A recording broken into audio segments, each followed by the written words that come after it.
Who is she? Born on the 2nd of January 1873 at Alençon in France, Saint Therese of the Child Jesus was baptized 2 days after, on the 4th of January same year. When she was growing up, she thought she would be a nun.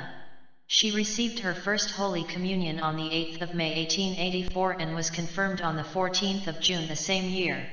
On the 9th of April 1888, she entered the Carmelite monastery at Lisieux as a postulant, at the permission of her father.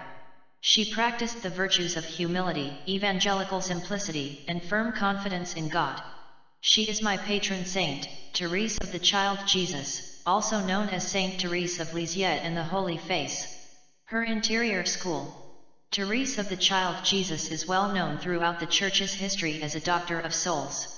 I once visited her school of holiness when I read her autobiography and decided to be a student in her school. This gentle soul in her interior school of holiness is awesome and can be very instrumental in the life of any Christian who turns to her intercession. I love reading her story again and again. Her prayer life as a whole, her schedule, and simple constant communion with God must have been the classroom where all teaching, learning, and research work took place for her to come out with her mission. Of course, her teacher being the Holy Spirit, and the Blessed Mother her model. Her mission. I'm always touched when I think of the kind of deep love Saint Therese had for God, so much that in her last moment here on earth she declared her mission saying, "I feel that I am about to enter my rest, but I also feel that my mission is going to begin. My mission is to make God loved as I love Him, to give my little ways to souls. If God grants my desire, my heaven will be lived on earth, until the end of time." This is not impossible since, from the very heart of the beatific vision, the angels watch over us. She developed a lot of confidence in God, as I see in most of her writings, like this very heartfelt one. "Oh my God, blessed Trinity, I declare to love you and make you loved." I can see that she had a passionate desire to make God loved as she loves Him, or as they loved each other, a precious skill she must have acquired only in her interior school. Her self-discipline and openness in little things fostered a more significant encounter between God and herself, that she intended to serve God even hereafter. I also learned that Therese's mission actually started after her death, her mission to spend heaven on earth, if God grants her desires, to make God loved. She is one of the most loved saints nowadays because she keeps on fulfilling her mission, making God's children love Him through her intercession, making love loved. This aspect of hers truly amazes me. Her prayer life. I've always thought prayer is talking and listening to God, until I discovered more about prayer when I reflected on what my patroness wrote as a definition for prayer from her experience of prayer. A glance directed towards heaven, a cry of gratitude and love in the midst of trials and joys. In her last conversation with her spiritual mother, Therese recounted a moment she encountered God's glory. She said, "Well, I was beginning the way of the cross, and all of a sudden, I was seized with such a violent love for God that I cannot explain it except by saying that it was as if I had been totally plunged into fire. Oh, what fire and what sweetness at one and the same time. I was burning with love, and I felt that one moment, 1 second longer, and I could not have supported its ardor without dying." I understood what the saint said about this state that they had experienced so often. I experienced it only for an instant, and then I fell back into my usual state of dryness. Her attitude in prayers. Therese's attitude in prayer was that of abandonment. Even when it was difficult for her to meditate or reflect due to her health, her simplicity, peace of mind, and honesty in little things saw her being carried along by God's love as a child carried in her father's arms. She longed to do great things, but her health could not permit her. In prayers, she was in between being predominantly active and passive. Thus, with no strength of her own, she left her heart predominantly open for the love of God to manifest itself to the fullest. How did she do this? By doing little things in extraordinary ways. We can learn from Therese that we can't depend on our power to do things or to pray, but on the grace of God's love. Another amazing thing in her was her way of praying. Therese never cherished vocal prayers or could not stand a wearisome reiteration of words, but she prefers to silence all her personal circuits to give deep attention in listening to God. She realized that it is when she was in silence that God speaks to her, a very important aspect of her interior school. She wanted to be real as much as possible, not to be drawn into ready-made prayers, but however, she said she loved the divine office. I also learned that Therese usually recites the Our Father prayer very slowly during her moments of spiritual dryness, as she said. Sometimes when my mind is in such dryness, that it is impossible for me to draw one thought to unite myself with God, I recite very slowly in Our Father, then the angelic situation. This prayer carries me away, they nourish my soul so much more than if I had recited them quickly 100 times. This simply means she took her time to get all the meaning and sweetness of every word, phrase, and sentence of the prayer. And this exercise usually carries her out of dryness into a soul-nourishing experience. Amazing.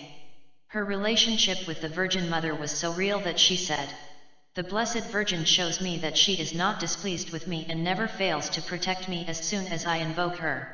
I turn towards her and she always takes care of my needs as tenderness of a mother." Therese of the Child Jesus. This shows that in her interior school, Therese never despised the Virgin Mother. She learned from her and obtained her benefits.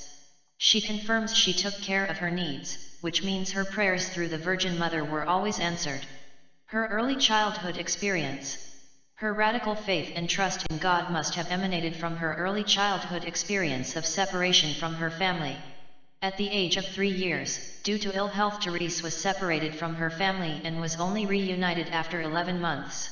This experience made her clung to her mother with a lot of passion. She could not endure being outside her mother's presence. After her mother's death, she clung to her family with the same zeal as she said, "I could not bear the company of strangers and found my joy only within the intimacy of the family."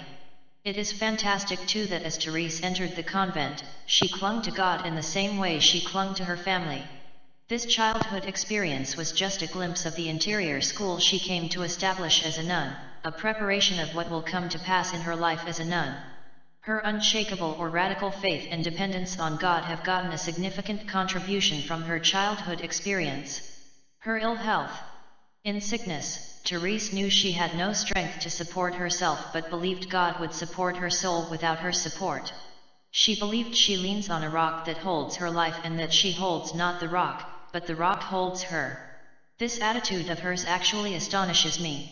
In her interior institution, while learning a lot from God, the Father, Son, Holy Spirit, and Mother Mary, Saint Therese in some of her poems taught us many lessons such as abandonment, love, self-sacrifice, fortitude, tenderness, purity, etc.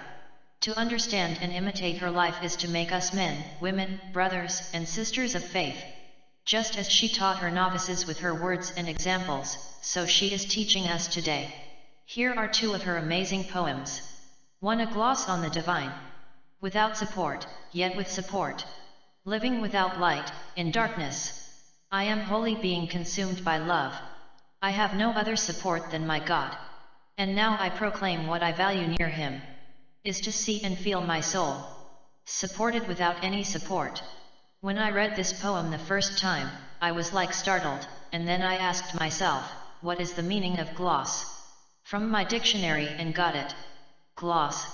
Noun. 1. Shine or luster on a smooth surface. I was so moved as this definition made me understand the poem better. Amazingly, I see how this gentle soul describes her smooth leaning on God, her self-abandonment in God's hands, especially in moments when her heart was willing, but her body could not take her to where she wishes to reach in her calling due to her ill health.